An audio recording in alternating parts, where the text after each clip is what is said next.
Tonight, I just want to rap with y'all and talk about martial arts. So no heavy stuff, no nutrition, training, none of the vegan stuff. I just want to talk to y'all about martial arts and specifically Michael Jai White.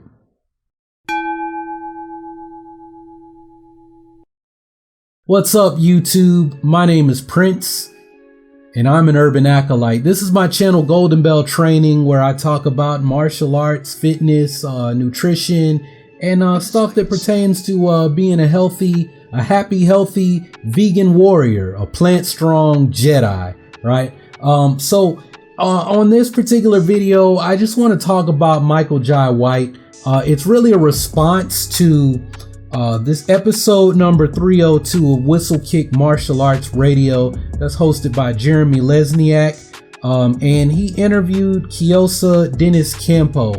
So in their conversation, somehow they get on the topic of movies, and Dennis is talking about how he really loved Chuck Norris movies, and he misses the days of when there were Chuck Norris movies coming out like every 2 years, because he listed that was one of the three people that he wished he could train with. I guess it was like Bill Superfoot Wallace, Joe Louis, and then Chuck Norris. And he asked he's come through Bill Wallace's program, Superfoot's program. Joe Louis, he maintained a relationship with him for 15 years where they spoke almost every day, saw each other at least twice a month to help, where he helped teach workshops under Joe, but never had an opportunity to train with Chuck Norris. So the question came up, like, who is in the game nowadays who could be that person that would inspire people to want to take up martial arts like karate, right? But the way Chuck Norris did in the 80s. So they said, well, Michael Jai White. Michael Jai White is one of these guys who's he's a great actor. He's handsome, so he's got the looks, he's got the action chops, and he's got the skill. He's got I think Michael Jai White's got 7. It's either 7 or 11, or I just got 7-11 on my brain. Yeah, so over on his Wikipedia page, it says that he's an accomplished martial artist holding black belts in 7 different styles: Shotokan, Taekwondo, Kobudo, Goju Ryo, Tang Sudo, Wushu, Kyokushin. He's also studied a lot of Brazilian Jiu-Jitsu. I don't think he holds a black belt in Brazilian Jiu-Jitsu, but I know that he's been rolling around. So I don't know what his belt is, but I remember him talking about that. Right, so seven black belts in 7 different styles.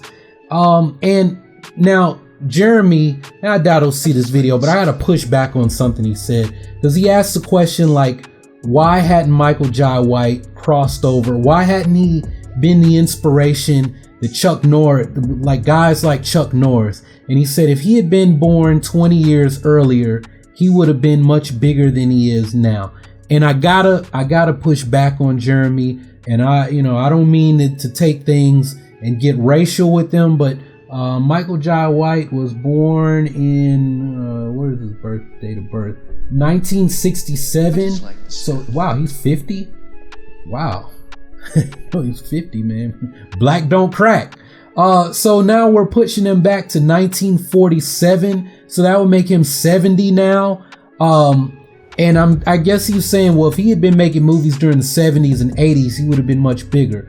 All right. Well, we're putting him in the class with, if he was born in 47, he would have turned 20 in 67.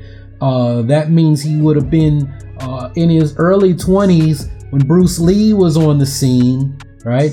When did Enter the Dragon was in 72, 73. So he would have been 26. So it's like we either would have had Michael Jai White or we would have had Jim Kelly. Like Jeremy, where are you going with this? And where did Jim Kelly's career go? He was in Enter the Dragon, but then he was in a lot of blaxploitation movies where he was Black Belt Jones, right? Michael Jai White had been born 20 years earlier, then he would have been, with Jim Kelly and with I just forgot the guy's name now that I started recording the video. But the guy that was like the Rob Van Cleef, right? So guys who inspired Michael Jai White Now you're saying he would have been with them. They would have been competing for roles. There weren't a lot of brothers. I can think of 3, Jim Kelly, Rob Van Cleef, and then another guy who did a lot of stuff in Hong Kong.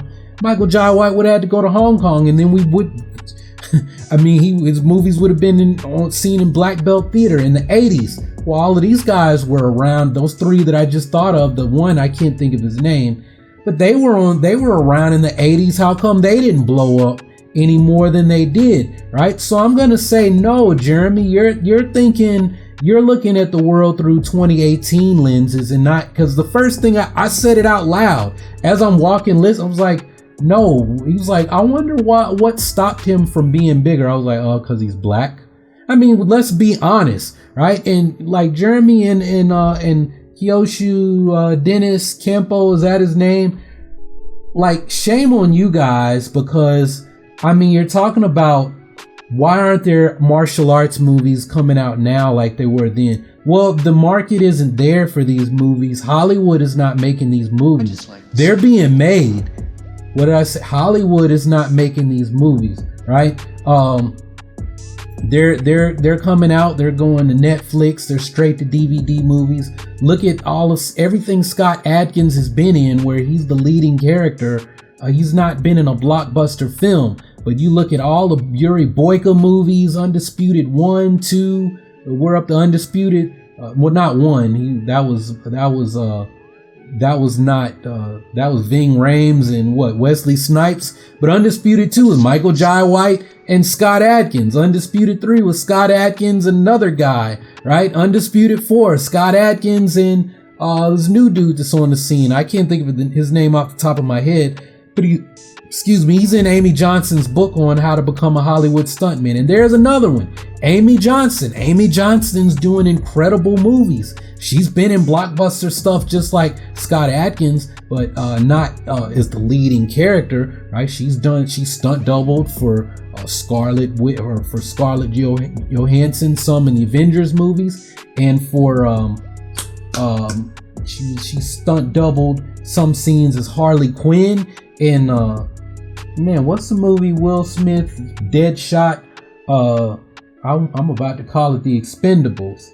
Suicide Squad, right? She stunt doubled in Suicide Squad. Now she's had her own starring roles in martial arts movies, right? She was in the one with Dolph Lundgren. I think it's like Girls Fight Club or something, where it's about underground fighting. The all-female remake of Bloodsport, a Lady Blood Fight.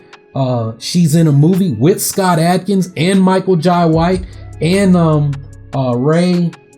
What's Ray's name? He played Darth Maul and Toad in the X-Men, and he was in Heroes. He was in all kinds of stuff. Ray Park, right? Accident Man. It's Accident Man. Yeah, so Michael Jai White was in that movie. Michael Jai, like these people, a lot of, like Michael Jai White right now, he's making movies. He's been making movies, Jeremy. Kyosa Dennis. He's making, and they're coming out every 2 years, right? What, you guys forgot all of, or you don't know, so you need to check it out. You need to get up on game, right? Michael Jai White did Blood and Bone, my big cuzzo Dennis Dennis. Where did I get Dennis? Oh, because I'm looking at Dennis Campo on my thing, right? But Blood and Bone by my cuzzo Ben Ramsey, right? People are still, we need to see a sequel. We need a sequel to Blood and Bone, right? What else did he do? He did it's on Netflix, where he's like a CIA agent or something down in Brazil. I'm wanting to call it Action Jackson, but that was not Michael Jai White. That was in the 80s, right? With Carl Weathers, Apollo Creed, right? But it's something like that, right? He's down in Brazil. He gets in a fight with the capoeira guy. What's the capoeira guy's name with the dreads? Latif Crowder dos Santos. I said his whole name on y'all. Y'all thought his name was just Latif Crowder. Latif Crowder dos Santos, right? He did a movie with them down in Brazil, where I think he might have written and directed it. He did the I just like the sound. Never Back Down 2 and Never Back Down 3. He actually directed that, starred and directed in Never Back Down 3. He did have one martial arts film, Black Dynamite. Actually, that was like a spoof on blaxploitation movies, right? That I said he would have been relegated to if he had been born 20 years earlier, Jeremy. And then he's funded one through not Patreon, but GoFundMe or Indiegogo or one of those. He like helped fund a movie that he's doing. It's like a spoof on westerns that he's working on right now, right? So Michael Jai White is doing stuff. Now my question for you guys, because Jeremy said, well, how come Michael Jai White isn't inspiring people to get into martial arts? Like, well, how do you know, right? Michael Jai White was in Spawn, and he'd had a conversation with Jim Kelly. Jim Kelly said there will never be a black superhero. That's one of the reasons I got out of films, is because there's never going to be a black superhero. And then Michael Jai White did Spawn. Wesley Snipes did Blade, right? And that changed the entire genre of superhero movies. Outside of Batman, they were campy and they, you know, and full of light and kind of goofy, right? Batman got dark, and Spawn and Blade got real dark, and they upped the level of action. Because I mean, you know, Michael Keaton is not a martial artist. Wesley Snipes and Michael Jai White are, right? They took, you know, the MCU has those two movies a thing, and Blade like kicked off the MCU, and that Marvel could put their characters on the screen, right? I don't remember which came out first, Spawn or Blade, but you get where I'm going, right? So I remember like when I first really wanted to get into Wing Chun and Wushu, I remember going to message board and I said, where are all the great black martial artists? I'm not trying to sound racial, but I want to see somebody who looks like me. I want to be inspired by somebody who looks like me.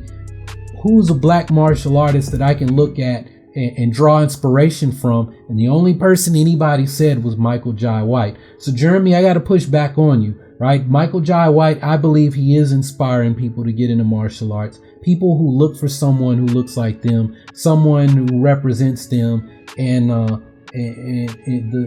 I don't know if he's on the level of Ty-Mok Gariello, Bruce Leroy, because that, you know, Michael Jai White came after him, right? But I believe that there are some people, because I know I'm one of them. I know one of my kids that I taught in the school says Michael Jai White. I told him that I knew somebody that directed. I knew the person that directed Blood and Bone, and he about lost it. So I think this generation of kids, especially Black American kids who are into this stuff, I think they're looking at Michael Jai White as an inspiration. Someone trained 7 styles, and my student, my buddy Keandre, can probably name off all 7 of them without having to look on Wikipedia like I did. I think he is making kids interested in getting into the arts, and even us older kids who were old enough to have kids that are almost grown.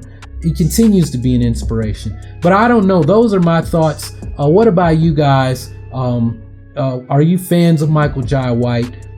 If you're young enough, did he inspire you to take up the arts? Or has he inspired you as an adult to look into the arts? Or is he one of those people where it's just, I just like to watch the dude's movies and I like to see him train, and it gets me up, it gets me pumped up. I was already training, but that just makes me want to go out and train more. So that's my question for you guys. I'll get this video posted later because I actually think I want to go and watch a Michael Jai White movie and call it a night. So that's all I got for this one. Thanks for watching. Y'all keep on breathing. May the force of others be with you always.